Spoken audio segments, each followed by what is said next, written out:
Iranian missiles and drones over Ukraine as they do with Israel. Can the United States and allies help Ukraine with that? I mean, since it's possible with Israel, why cannot it be done with Ukraine? Thank you for the question. While I appreciate the question, we are talking about two very different landscapes and battlefields. The president, at the very beginning of when Russia invaded Ukraine, has directed this department to provide Ukraine what it needs on the battlefield.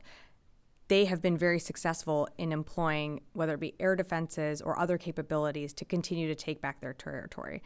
The secretary just had a call with Minister Umerov, getting that battlefield update, getting to better understand what other capabilities they might need, if any. The president has made a commitment that, the United States is not putting boots on the ground into Ukraine, but we are supporting Ukraine in their efforts to take back their sovereign territory. Shooting like those targets, say from Polish or Romanian territory, would that be putting boots on the ground? That would be involving us in a war in a different way. And right now we feel that Ukraine has been able to successfully defend against, Russian strikes to their cities, to their populations, to their infrastructure. And we're going to continue to make sure that they have the support that they need to do that. One more. On the F-16 training for Ukraine of those 18 additional pilots, do you have any time frame for that? Will it begin this year, next year? Any details? I don't have any time frame for you on that. As you know, one of the requirements for pilot training is a proficiency in the English language. So, once those pilots are trained and ready, we will start working with them. But I just don't have an update or timeline for you. Yes, sir. Thank you, Sabrina. Two questions. First, if Iran failed in its attack on Israel, what's the logic behind a response from Israel? And do you believe that an Israeli attack on Iran is imminent? Look, we're continuing to consult with them. So in terms of something imminent, that remains to be seen. Iran did fail in its attack against Israel, but I think it's important to put it into context that they launched nearly 200 ballistic missiles towards Israel. Israel has a right to respond to that. I'm going to leave it at that. Lastly, Iran used Iraqi airspace to launch its missile towards Israel. To your knowledge, any missiles intercepted in Iraq? And if I may add, you have enough airspace, enough defense capabilities in Iraq, not just to defend your forces, but to respond to Iranian missiles if launched on Israel. We have deep air defense capability in Iraq. In terms of anything that was shot down over Iraqi airspace, the U.S. engagement when it came to the attack on October 1st came from our two destroyers in the Eastern Med. So anything shot down in the air or over Iraqi airspace, I'd refer you to the Israeli government to speak to that. Yes, in the back. President of Ukraine, Zelensky, said today that the West is dragging out long-range missile supplies. Is the U.S. dragging out long-range missile supplies? No, what I would say is we have a limited supply of long-range missiles, and we can only a few nations have that supply, whether it be ATACMS, Storm Shadows, Scalp, you name it. They are limited in their supply. So, we're not dragging it out. I think, in fact, you've seen this administration, this building, be very committed to making sure Ukraine gets what it needs to defend itself. But you are talking about interceptors that, we have a limited amount on our shelves. And so we also have to always assess our own readiness whenever we make decisions when it comes to presidential drawdown packages or USAIs, which are long-term. And that's what, that's the secretary's in his mind. He's always assessing our readiness and what U.S. forces need. Goyal. Thank you, Anna. Two questions, please. One, India's foreign minister was here meeting with the Secretary of State during the time, at the same time when Iranian missiles went on Israel or attacking Israel. So my question is here that India have also, of course, good relations with Iran and as well as with the Middle East countries and all that. If Secretary of Defense or anybody from the department have spoken with him or met with him to bring some kind of peace or India can help in the Middle East or between Russia and Ukraine or now Iranian missile?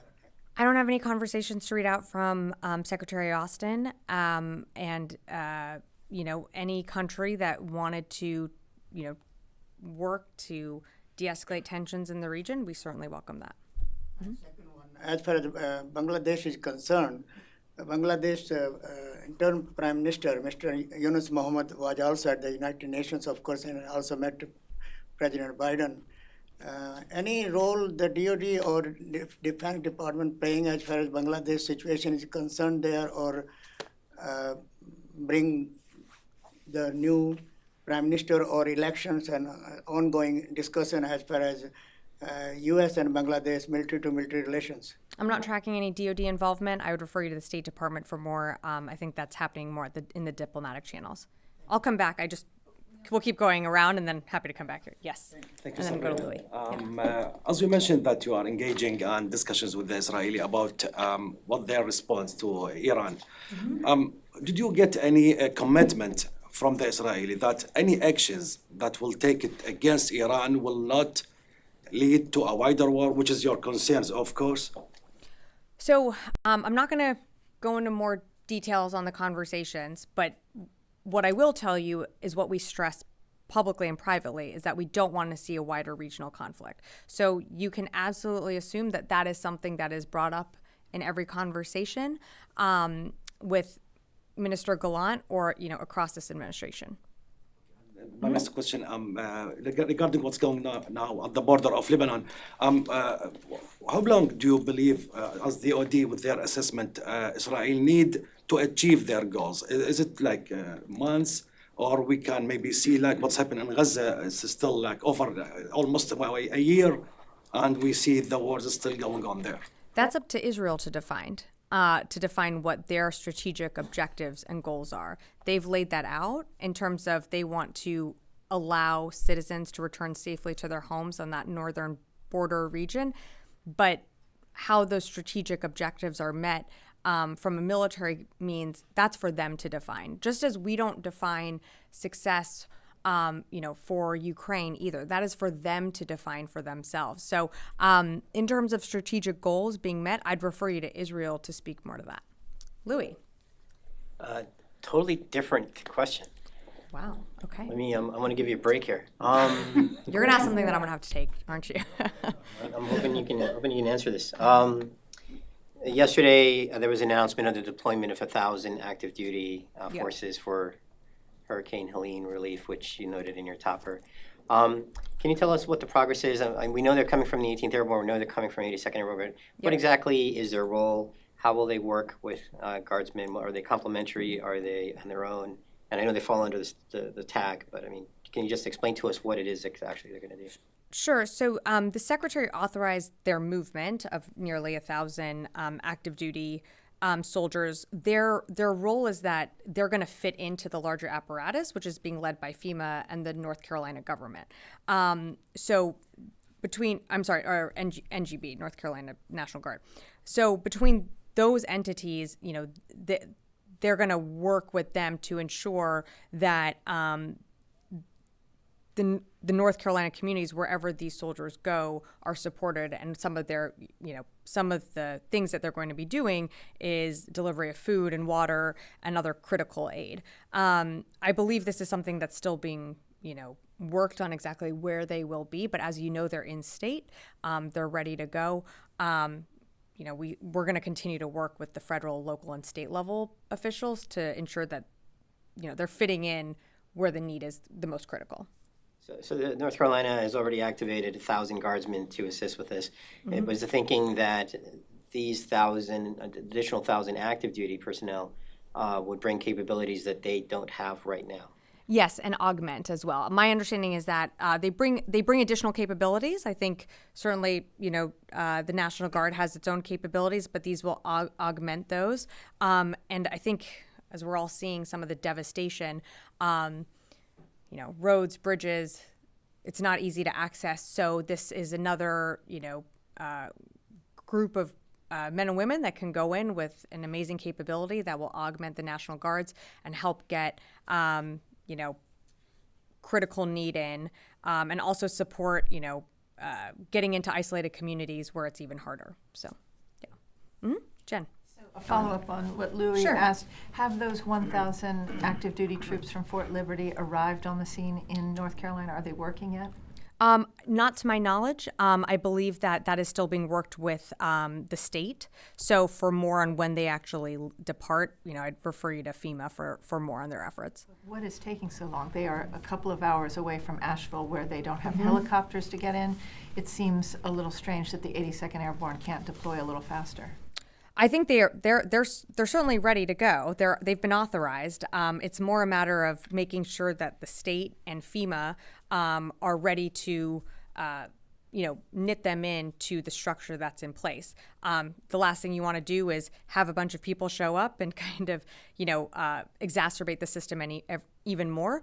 They're authorized. They're ready to go, but it is ultimately the state's call on when and how they are moved into the state. I'm going to come back and then, yes, go ahead. Hi, Jessica with News Nation. Yeah, hi, nice to see you. Hi. Some military bases were impacted due to the hurricane. I was just wondering if you have a timeline as to how soon they might be back up and running. Some military bases, you mean in terms of evacuation? Yes, some of the troops were. Yes. So there were precautionary measures taken to evacuate some of our bases and move our people out due to the storm. I don't have a timeline on when folks will be able to go back to those bases. That's obviously an assessment that the commander would make. So for each base that you're interested in, I'd probably reach out to the base itself or Northcom, but I don't have those details and timelines in front of me. Sorry. Joseph. Do you have any updates on the Truman, where it's going to deploy, and does the Secretary have any plans to call for another 2 aircraft carrier or strike groups to be in the Middle East? So right now I don't have more than what Sixth Fleet had announced, and that the Truman will be continuing into the UCOM AOR. I think probably participating in an exercise soon. The Secretary always reserves the right to change her orders, but right now she's continuing as planned. Okay, one more. Okay, yes. Just kind of adding to Luis's question, how common is it for active duty soldiers to participate in disaster response? Is this a new thing, or in disasters of past, has that been pretty common? No, you've seen participation of active duty. I will be honest, I don't have a full rundown for you here, but I think in 2018 was when maybe the 18th was activated for a response. It's not uncommon. It's on the needs on the state.